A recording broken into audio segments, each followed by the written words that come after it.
आज हमारे साथ मौजूद हैं एसएसबी ग्रुप के चेयरमैन राम गोपाल सिंह। इनसे मैं जानूंगा इनके स्ट्रगल के बारे में जो लाखों छात्रों के लिए एक प्रेरणादायक होगी। राम गोपाल जी, बहुत बहुत स्वागत है आपका हमारे चैनल पे। आप अपने बारे में बताएं कि आपकी फैमिली बैकग्राउंड रही, कैसे रहे स्ट्रगल करके आप इतनी दूर सफ़र करें, और आज छात्र जो बेरोजगारी का दंश झेल रहे हैं वो उनके सामने कोई समस्याएं बहुत सारी रहती हैं कि सरकारी नौकरी के लिए पीछे भागते रहते हैं, लेकिन उनको नौकरियां भी नहीं मिलती, उसके लिए वो फ्रस्ट्रेटेड भी होते हैं। उनके लिए क्या मोटिवेशन, आपकी स्टोरी उनके लिए काम आ सकती है? तो देखिए, हम अपने बारे में बताएं आपको कि बनारस ज़िले के एक छोटे से गांव, बनारस ज़िले से आजमगढ़ रोड पे एक छोटा सा गांव पड़ता है गड़सरा। उस गांव में हम पैदा हुए और हम 4 भाई हैं। हम अपने परिवार में तीसरे नंबर पे आते हैं। और हमारा परिवार जब हम बालिग हुए, जब होश संवारे, तो बहुत ही गरीबी के पोजीशन, मतलब जिसकी कल्पना नहीं कर सकते हम, कि एक मड़ई में कच्चे मकान में हम लोग रहते थे। पढ़ाई लिखाई शुरू हुई। सन 84 में हम हाई स्कूल करने गए। आपको यह बता दें कि मेरा कोई बैकग्राउंड नहीं, मेरा कोई रिश्तेदार बड़ा नहीं है, कोई मेरे मतलब घर परिवार में लोग कोई ऐसे नहीं है जो फाइनेंशियल मेरा सपोर्ट कर सके। सन 84 से हम अपने पिताजी के साथ, अपने दोनों बड़े भाइयों के साथ लग करके ट्रैक्टर, लेबर, ये सारा छोटा छोटा काम करते थे। एक दिमाग में ये था कि भाई मुझे अपने परिवार को, अपने घर को, अपने रिश्तेदार को, अपने लोगों को कुछ करके देना है। तो सन 84 से हमारी लाइफ शुरू हुई, स्टोरी शुरू हुई, और वहाँ से यहाँ तक आज हम बिल्डर हैं। 1000 घर बना के दे चुके हैं। 608 जरूरतमंदों को घर दिए, जो प्रधानमंत्री जी का सपना था, और 387 घर जो है मध्यम वर्गीय परिवार को दिए, और हज़ारों फ्लैट बना रहे हैं। तो इसके पीछे क्या है?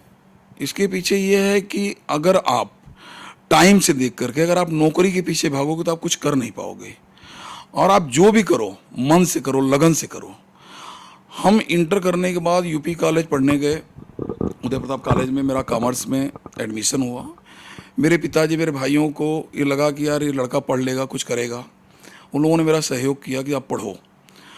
आप यकीन करिए, मुझे ट्यूशन का भी फीस अपने से जुटाना पड़ता था, स्कूल की भी फीस अपने जुटानी पड़ती थी। 12:40 मेरा क्लास स्टार्ट होता था और शाम को 4:30 तक क्लास चलता था। 5, 5:30 बजे हम घर पहुंचते थे, और उसके बाद 3 घंटे 4 घंटे पिताजी के साथ या अपने भाइयों के साथ ट्रैक्टर चलाना, ट्रक चलवाना, बालू गिट्टी, ये सब जो गांव का छोटा छोटा। मेरा ये लक्ष्य था कि भाई उस ज़माने में भी हम 5-6 हज़ार रुपये महीना कमाते थे।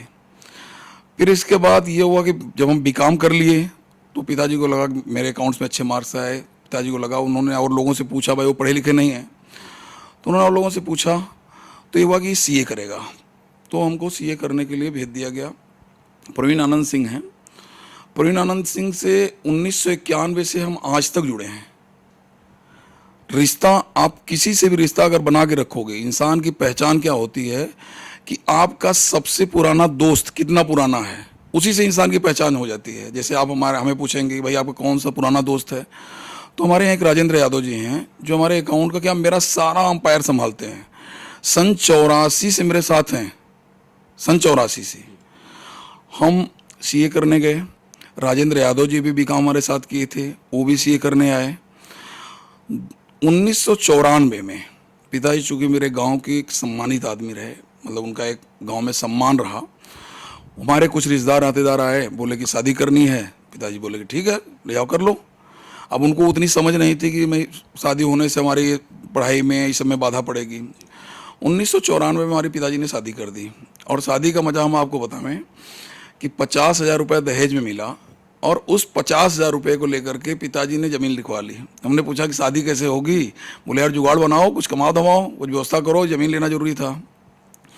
जो राजेंद्र यादव हमारे साथ हैं, जो हमारा आज अकाउंट देखते हैं, एक तरह से देखा जाए कंपनी में उनका पद अकाउंटेंट का है।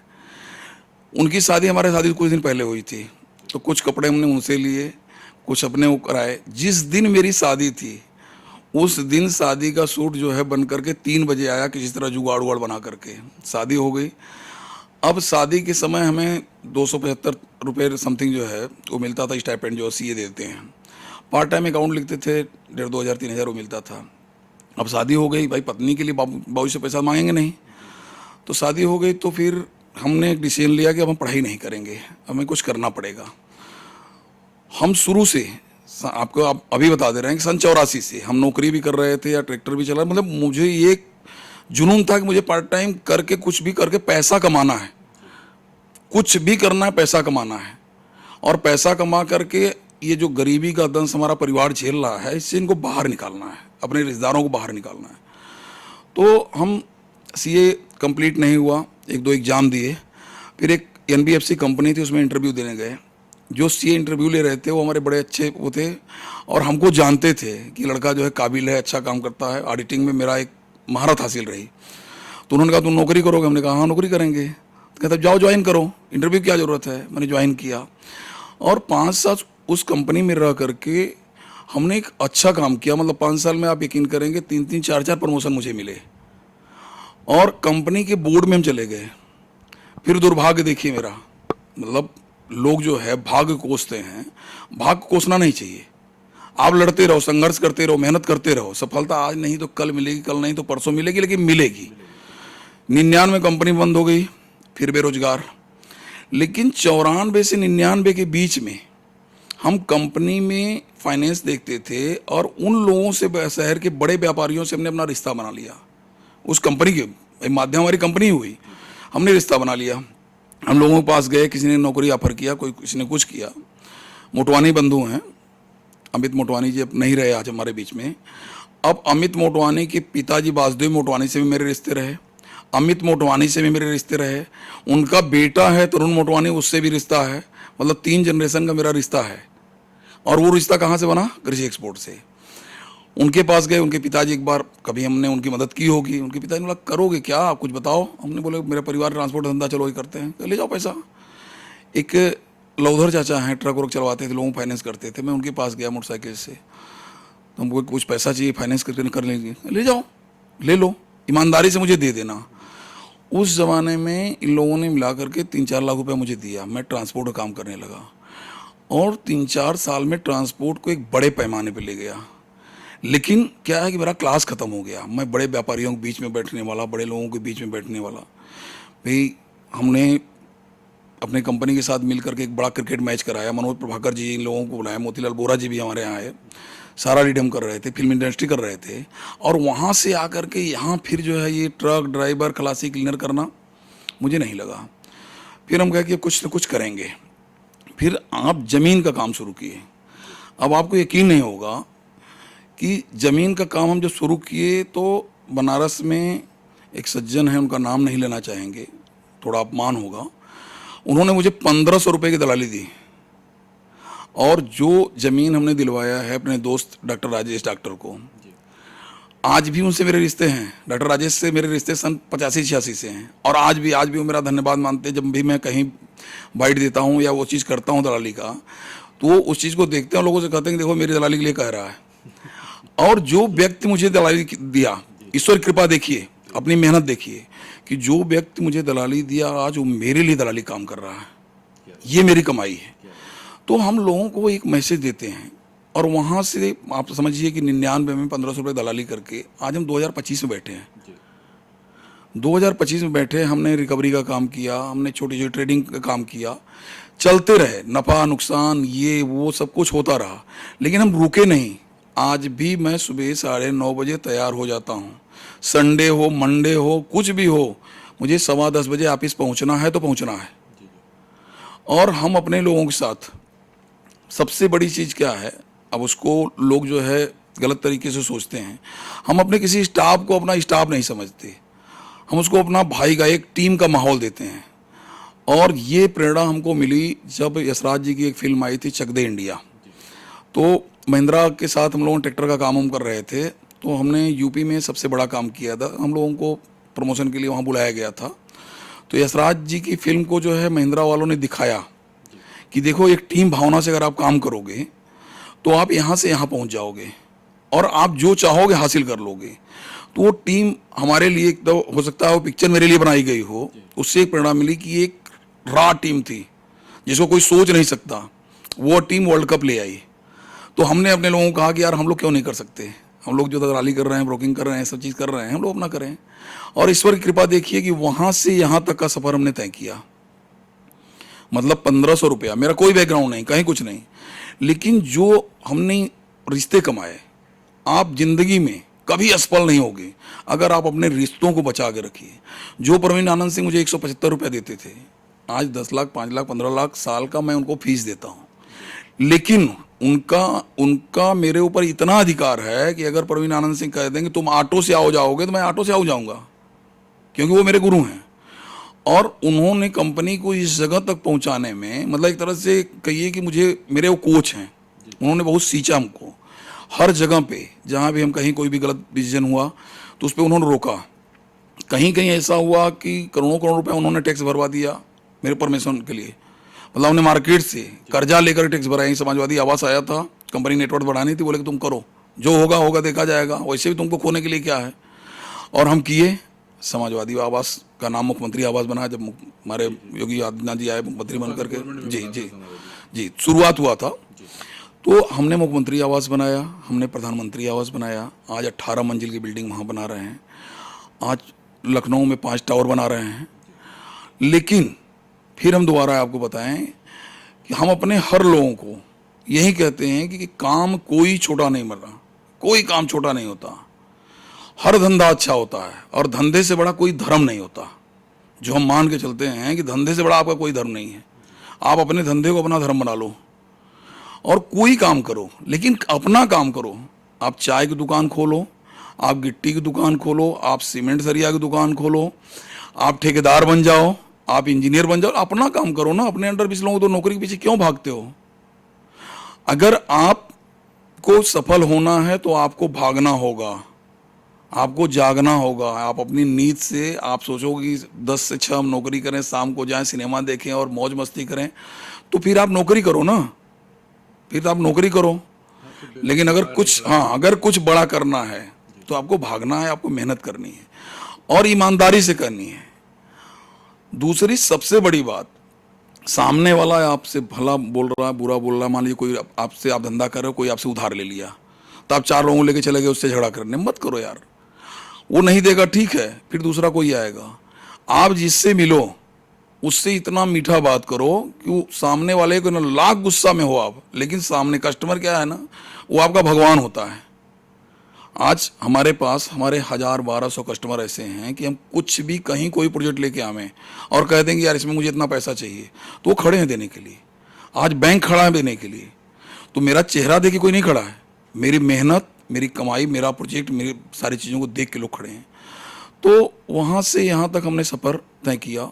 और आज भी हम आपको बता दें कि इतनी बड़ी बड़ी बिल्डिंग बना रहे हैं, लेकिन आज भी हम HIG के फ्लैट में रहते हैं, घर बना रहे हैं ईश्वर की कृपा से। अब सब कुछ हो चुका है, भाई सही जगह हो गए हैं, भतीजे सही जगह हो गए, परिवार सही जगह हो गया, रिश्तेदार सही जगह हो गए, सबको घर मकान शादी ब्याह सब मैं कर चुका हूँ। मेरी जितनी जिम्मेदारी थी घर परिवार रिश्तेदार नातेदारों पर थी वो मैं पूरी कर चुका हूँ। अब मैं अपने लोगों के लिए काम कर रहा हूँ। जो लोग हमारे साथ रात दिन मरे हैं, झेले हैं, दौड़े हैं, भागे हैं, मैं उन लोगों के लिए काम कर रहा हूँ। और हमारे टीम में कोई भी हो, किसी के घर में अगर शादी पड़ती है, कोई फंक्शन पड़ता है, तो मैं एक गार्जियन की तरह खड़ा होता हूँ। तो हमारा ये परिवार है, मैं किसी को नौकर या इसका भेदभाव नहीं करते। अब हमारा मेन इंजीनियर यहाँ पे है राज मीनाक्षी सुंदरम, इसी लखनऊ में मिले थे और 2000 रुपये के लिए मोहताज थे। जानते हैं मेरा इनका कॉन्टैक्ट क्या है? मेरा इनका कॉन्टैक्ट है कि जब तक ये जिएंगे मेरी कंपनी में काम करेंगे और इनका अंतिम संस्कार हम करेंगे, इनका क्रियाकर्म हम करेंगे। इनके घर की जो जिम्मेदारियां थी, जो गोल्ड लोन वगैरह लिए थे, बच्चों का सब था, इनकी सारी लाइबिलिटियाँ पूरी करा चुके हैं। आज एक परिवार के सदस्य की तरह हम 1.25 लाख 1.5 लाख रुपये देते हैं। इनको 3 लाख महीने का ऑफर है, लेकिन इन्होंने बोला कि नहीं, मैं गोपाल जी को छोड़ के नहीं जाऊँगा। तो यही मेरी कमाई है, मेरे लोग ही मेरी कमाई है। तो हम नौजवानों को यही कहना चाहेंगे, मैसेज देना चाहेंगे कि आप मालिक बनो, नौकर नहीं। अगर आप मालिक बनते हो, अपना काम करते हो, कोई छोटा से छोटा धंधा होगा, आज छोटा है कल बड़ा जरूर होगा, ये भरोसा रख के करो। धन्यवाद। राम गोपाल जी हमारे साथ हैं। और एक चीज़ मैं मज़ेदार की बात बताऊं, ये बनारस के रहने वाले हैं और प्रधानमंत्री जी के बहुत ही करीबी हैं और उन्होंने प्रधानमंत्री जी से भी काफ़ी कुछ सीखा है और उनके चिन्हों पर चलने की कोशिश की है। कई आवास इन्होंने बनाए हैं जो गरीबों को दिया है, जिससे उनका अपना स्वयं का घर हो सके। ये मोटिवेशनल आपके पास कैसे आया कि गरीबों को मकान दिया जाए? देखिए, उसके पीछे क्या था, उसके पीछे की जो कहानी है, क्योंकि मैंने मकान का दर्द झेला है, देखा है, ठीक है। वो टपकती हुई छत या बजता हुआ टीना, ये सब सारी चीज़ें। तो घर में, एक घर आदमी को कितना सुकून देता है कि यार हम अपने घर में हैं। जब ये स्कीम आई तो आप यकीन करिए कि हमारे एसोसिएशन के, हमारे बिल्डर बंधु ने कहा कि नहीं नहीं, तो नुकसान की स्कीम, इसको नहीं करना है। लेकिन मेरा एक इमोशनल लगाव था कि यार मैं लोगों के काम आ जाऊंगा। और 608 घर पीपीपी मॉडल बना है, 608 घर सरकार ने घर बनाने का पैसा दिया, जमीन हमने दी, उसके एवज में टीडीआर मिलेगा, आज मिलेगा, 10 साल बाद मिलेगा, वो मिलेगा क्या होगा वो नहीं जानते। मेरा ये था कि यार मैं घर के लिए तरसा हूँ, घर का दर्द मैं जानता हूँ, लेकिन जिसको मैं घर दूंगा उससे दुआ मिलेगी। और हम समाज में मुझे एक सुकून मिलेगा, अपने आप को एक सुकून मिलेगा, यार चलो मैं तो किसी को घर दे पाया, मुझे किसी ने घर नहीं दिया, लेकिन मैं किसी घर दे पाया। और आज भी आपको बता दें कि मैं महीने 2 महीने में उस परिवार में जाता हूँ, उन लोगों के साथ बैठता हूँ, उन लोगों के बच्चों के साथ देखता हूँ, उन लोगों अभी बीच में हम गए थे तो वहाँ झूला वूला नहीं था, जनरेटर का पैसा वो लोग बेयर नहीं कर पा रहे थे, तो हमने अपने बीसी महोदय और अपने विधायक उदय सिंह जी, पिंडरा विधायक हैं, उनसे रिक्वेस्ट किया कि सर एक सोलर दिलवा दीजिए, और उन्होंने सोलर दिया। आज रात में लाइट जलती है, बच्चे वहाँ खेलते हैं, तो मुझे एक सुकून मिलता है यार चलो मैं घर के लिए मोहताज था, आज ये लोग नहीं हैं। आज 600 परिवार वहाँ फल फूल रहा है, और मेरी सबसे बड़ी कमाई यही है, उस 600 परिवार की दुआ मुझे मिल रही है। रामगोपाल जी की ये जर्नी अभी तक जारी है और आगे भी जारी रहेगी। इनकी समाज सेवा के बारे में अगर हम बताएं तो ये अपने परिवार को, अपने आसपास के इर्द गिर्द या दोस्तों को, या इनके साथ जो भी साथ रहा है शुरू से, उसको आज भी साथ में लेके चल रहे हैं। जबकि जीरो से आज तो खैर बड़ा मुकाम है, बड़ा नाम है, नाम के मोहताज नहीं है रामगोपाल, बड़े व्यवसायी में से आते हैं, लेकिन उससे ज़्यादा कहीं हृदय ये सरल स्वभाव के हैं और लोगों की मदद करते रहते हैं। और इसी के बीच में हम रामगोपाल जी के इस प्रोजेक्ट के बारे में जानेंगे कि एक व्यक्ति जो ट्रैक्टर चला के कभी उससे कमाई करके 100-150 रुपये कमाई करके ही संतुष्ट हो जाते थे, लेकिन वो सपना उनका वहाँ रुका नहीं। आज वो हजारों करोड़ के रूप में उपस्थित हैं और आपका व्यवसाय बहुत ही अच्छा है और बहुत ही आपने स्ट्रगल भी किया है। आप 2 लाइन में आप हमें बनारसिया अंदाज में जरा बताएं कि युवाओं को आप संदेश दे दीजिए कुछ कि कैसे प्रेरणा। आजकल जैसे युवाओं को पढ़ लिख के गए और नौकरी नहीं मिली तो बेचारे वो इतना ज़्यादा झेलते हैं कि कभी कभी वो गलत कदम भी उठा लेते हैं। उनके लिए एक मोटिवेशनल बिल्कुल बनारसी अंदाज में, अपने खुद के अंदाज में बस इतना कहना चाहेंगे युवाओं को, एक बनारसी भाषा में कहना चाहेंगे कि बेटा मेहनत करो, अगर मेहनत करोगे, भागोगे, जितना भाग सकते हो भागो। उदाहरण के तौर पे हम आपको बता दें कि एक सुबह एक हिरण उठता है और वो तेजी से भागता है कि अगर भागूंगा नहीं तो मैं मारा जाऊंगा। उसी सुबह एक शेर उठता है और वो भी तेजी से भागता है कि अगर मैं भागूंगा नहीं तो मैं भूखे मर जाऊंगा। तो आपको भागना पड़ेगा, आप शेर बन के भागिए या हिरण बन के भागिए, लेकिन भागना है जिंदगी में। अगर आप भागोगे नहीं तो कुछ नहीं कर सकते। और ये रोना बंद कर दो कि हम बेरोजगार हैं, कुछ नहीं। आप अपना स्वतः का रोजगार बनाओ, कुछ भी करो, स्वतः का रोजगार बनाओ ना। बस यही कहना चाहेंगे अपने युवाओं को। और हमारी सरकार के पास इतनी स्कीमें हैं, इतनी चीजें हम लोगों के समय नहीं थी। आज जो है सब सारी योजना चल रही, मुद्रा योजना चल रही, बाकी योजना चल रही, उसका लाभ लीजिए। सरकार आपको लाभ दे रही है, उसका लाभ लेके कुछ करिए ना।